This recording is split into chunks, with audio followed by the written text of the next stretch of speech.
जनतेचा अधिकारनामा जाणीव हक्काची या चॅनलमध्ये आपले स्वागत आहे। हुपरी गावात नगर परिषद निवडणुकीच्या आधी पुन्हा एक राजकीय भूकंप।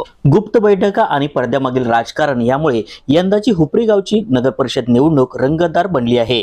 या निवडणुकीत भारतीय जनता पार्टीकडून नगराध्यक्ष पदाचे उमेदवार माजी सरपंच मंगलराव माळगे यांचे नाव सुनिश्चित झाले असून काल दिनांक 14 नोव्हेंबर रोजी काँग्रेसचे माजी शहराध्यक्ष लालासो देसाई यांनी भारतीय जनता पार्टी प्रवेश केला।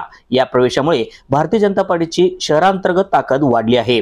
काही दिवसापूर्वी सतेज पाटील यांचे कट्टर कार्यकर्ते माजी उपनगराध्यक्ष गणेश वाईंगडे यांनीही सुद्धा भारतीय जनता पार्टीमध्ये प्रवेश केल्याने हुपरी गावातील राजकारणास एक वेगळी कलाटणी मिळाली होती। काँग्रेसमधील या दोन मातब्बरांना आपल्या गोटात आणल्यामुळे भारतीय जनता पार्टीची हुपरीतील ताकद मोठ्या प्रमाणात वाढली आहे। काँग्रेस, राष्ट्रवादी, शिवसेना या पक्षाकडून स्वबळाचे नारा दिल्याच्या चर्चा गावात रंगत आहेत।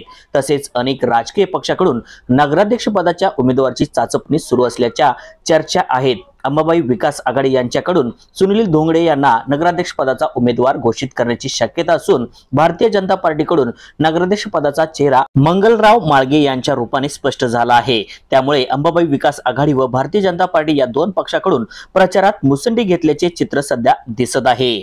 न्यूज चॅनल नेटवर्क सह